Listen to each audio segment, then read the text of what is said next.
అత్యధికంగా బలపడుతున్న 2 జిల్లాలు, 2 పార్లమెంట్లు ఆదిలాబాద్, నిజామాబాద్.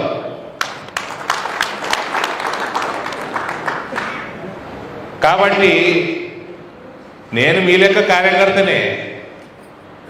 నాకేమీ నరేంద్ర మోడీతో సుట్టరికం లేదు, అమిత్ షాతో సుట్టరికం లేదు. నేను జాయిన్ అయినప్పుడు అమిత్ షా కొడుకు నేను హెలికాప్టర్లో తిరుగుతామంటే అని పుకారులు వేసినాయి. నాకు ఓలా సుట్టరికం లేదు, మీ లెక్కనే కార్యకర్తను నేను.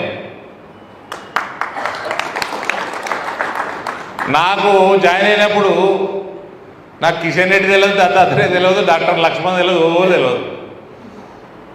అరే ఒక కార్యకర్త బలంగా ఉంటారంట, మంచిగా కొట్లాయండి పోయినసారి అని బండి సంజయ్ ఆయన పేరు అని చెప్తే నేను 2017 దసరా నవరాత్రులలో కారేసుకొని పోయిన బండి సంజయ్ని కలవనీకి.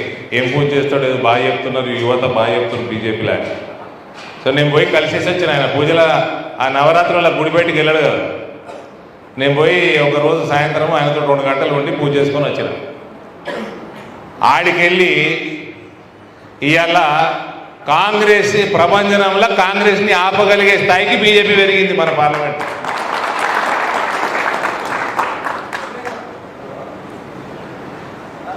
ఈ పని చేసినాం కాబట్టి ఎలక్షన్లు అయిపోయినాక నేను అడిగిన 2వ రోజు అపాయింట్మెంట్ ఇచ్చాడు నరేంద్ర మోడీ.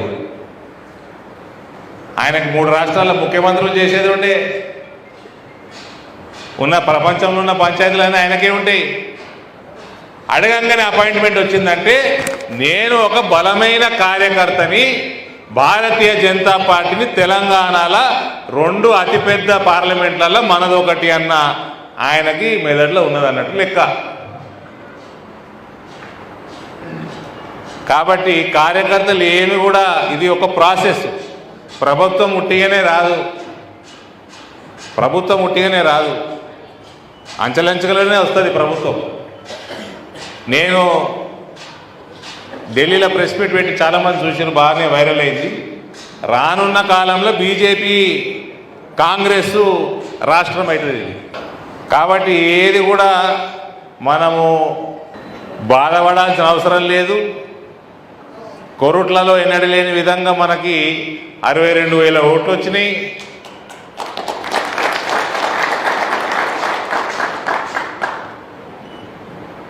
మీరందరూ విశ్లేషణ చేసుకొని ఉంటారు, అందులో ఏమొచ్చినాయో కూడా నేను అందాజా చెప్పుకోగలుగుతా.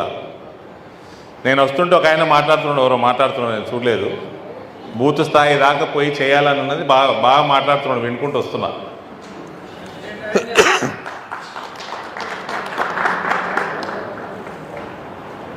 ఇక్కడ ఓటమికి మేజర్ కారణం కాంగ్రెస్ పెరగడం. రాష్ట్రంలో కాంగ్రెస్ది ఒక వేవ్ ఉన్నప్పుడు ఓటు పెరిగింది. కాంగ్రెస్ నేను అనుకున్న దానికంటే కాంగ్రెస్ సంవత్సరం కింద కాంగ్రెస్ అడేటోడు దిక్కు లేకుండా నిజామాబాద్ పార్లమెంట్లో, కొరుట్లనేది అస్సలు దిక్కు లేకుండే. వాళ్ళకి 40,000 ఓట్లు వచ్చుడు, మనకి మైనస్ అయ్యడం జరిగింది. ఇక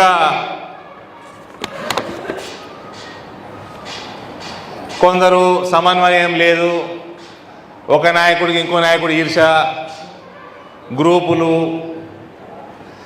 ఇంకొకళ్ళు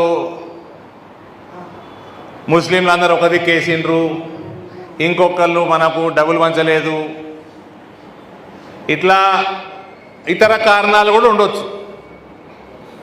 నా మీద ఏడ్చేటోళ్ళు నేనట అద్దాలు పెట్టుకుంటున్నాను, నల్ల అద్దాలు.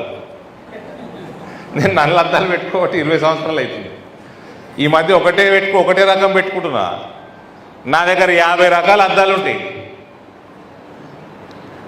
నేను అద్దాలు పెట్టుకొని ఇప్పుడు 47 ఏళ్ళు వచ్చినాయి. చదువుకునే సైట్ వచ్చింది. ఇట్లా పెట్టుకుంటాం, ప్రెస్ మీట్లలో చదువుతానికి ఇట్లా పెట్టుకుంటాము. మాట్లాడుతున్న ఫ్లోలో ఇది ఈయనే ఉంటుంది. ఈ కళ్ళు నెత్తి మీద పెట్టుకొని మాట్లాడతారు. అరవింద్ అవినీతి పరుడు, అరవింద్ ప్రజల సమస్యలు పట్టించుకోడు, కార్యకర్తల విషయంలో పట్టించుకోడు. ఇవి కాదు నా మీద కంప్లైంట్లు. అద్దాలు నల్లవి పెడతాడు. ఇదే ఇంతగానం నా ఎంబడ పడ్డ టీఆర్ఎస్ వాళ్ళు మన దాంట్లో నా మీద ఏడ్చేటోళ్ళకి 6.5 సంవత్సరాలలో అరవింద్ రాజకీయ జీవితంలో దొరికినాయి ఇవి. పొగుడుతోటి ఉంటాడు. అరే మోదీ భక్తుడిని రాబోయి నేను పొగుడుతోటే ఉంటా.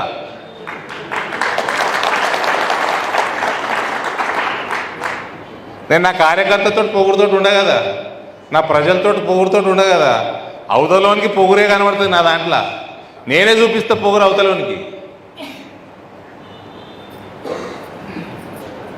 నరేంద్ర మోడీ నడుస్తుంటే ఎట్టుంటుంది? రాహుల్ గాంధీ గారికి పొగురు అనిపిస్తుంది. అదేమో నై చెలేగా అంటారు. ఏంది తానాషాయి నై చెలేగా అంటారు. అరే బాజాబ్తా ప్రపంచానికి తానాషాయి అట్లా కనబడాలి అవతలోడికి. మళ్ళీ కార్యకర్తల పట్టి ఎట్టుంటాడు?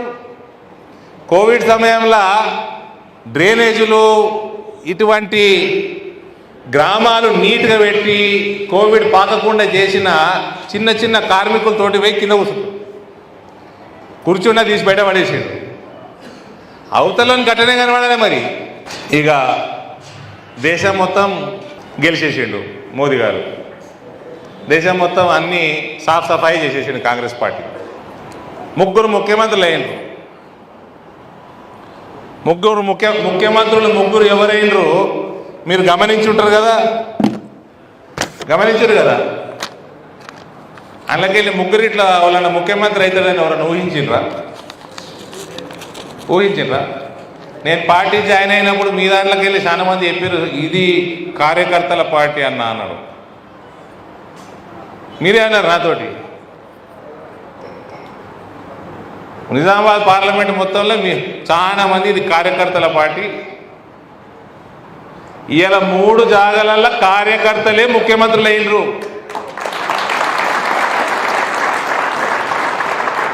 నేను ప్రచారం చేస్తుంటే మా మెట్పల్లి అధ్యక్షుడు రాజ్పాల్ ఉన్నాడు కదా వెనుక,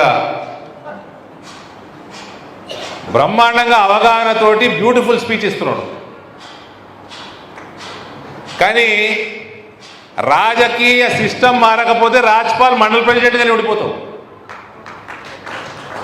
నువ్వెన్నడు జెడ్పీటీసీ కావు, నువ్వెన్నడు ఎమ్మెల్యే కావు, ఇక ముఖ్యమంత్రి ఎన్నడు అవుతావా? 5 కోట్లు పెట్టి జెడ్పీటీసీ అవుతావా? కావు. మరి నువ్వు జెడ్పీటీసీ ఎమ్మెల్యే నువ్వు మధ్యప్రదేశ్ ముఖ్యమంత్రి లెక్క, రాజస్థాన్ ముఖ్యమంత్రి లెక్క, ఛత్తీస్గఢ్ ముఖ్యమంత్రి లెక్క ముఖ్యమంత్రి ఎప్పుడైతావు? నువ్వు ఎమ్మెల్యేనే కావు. తుకారాం మాట్లాడుతున్నాడు, ఉన్నాడు ఆయన తుకారాం మాట్లాడుతుంటే నాకు దిమ్మ తిరిగింది. ఆయనకి గ్రామ స్థాయిలో ఉన్న అవగాహన, గ్రామ పంచాయత్ సిస్టము అదరగొట్టిండు. కానీ జీవితాంతం సర్పంచ్గానే ఉంటావు.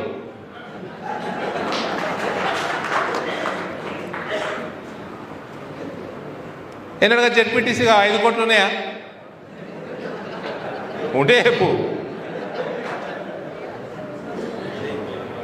సుఖేందర్, భారతీయ జనతా పార్టీ సిస్టము సుఖేందర్కి తెలిసినంత చాలా తక్కువ మందికి తెలుసు రాష్ట్రంలో. ఆయన భార్య 2 కౌన్సిలర్లనే ఉంటారు. అంతే.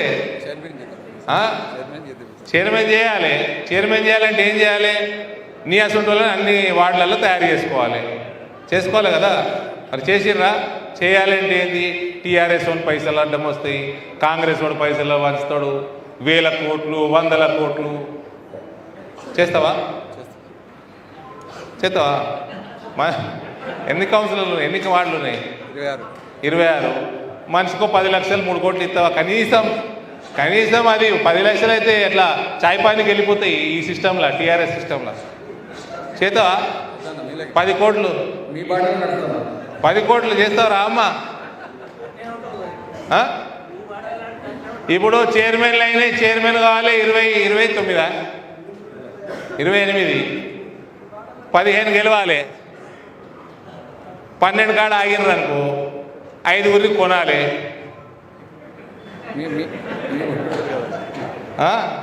అది ఉన్నది చెప్తున్నా. బాకుల్లా వచ్చిన నా దగ్గరికి కూర్చో, పైసలు పంచాలి అన్నాడు. పైసలు ఉన్నోళ్ళు అన్నారు, పైసలు లేని వాళ్ళు అన్నారు. నేను మంచి నాకేం పెద్ద ఇబ్బంది కాదు. తర్వాత ఏంది 8 పోయి 9 అవుతుండేనేమో ఎమ్మెల్యేలకు, అంతే కదా. మీ సంగతి ఏంది? ఇవాళ పైసలు పంచకుండా ఎలక్షన్లు గెలవచ్చు అన్న నమ్మకం ఎందరికి వచ్చింది చెప్పుర్రి. ఇది కొరుట్ల నియోజకవర్గ కార్యకర్తలకు చెప్తలేను నేను. ఈ కెమెరా ద్వారా యావత్ తెలంగాణ భారతీయ జనతా పార్టీ బలమైన కార్యకర్తలు అందరికీ చెప్తా ఉన్నా, ఇక్కడ నుంచి మెసేజ్ పోతుంది, డబ్బులు పంచకుండా ఎలక్షన్లు గెలవగలుగుతాము.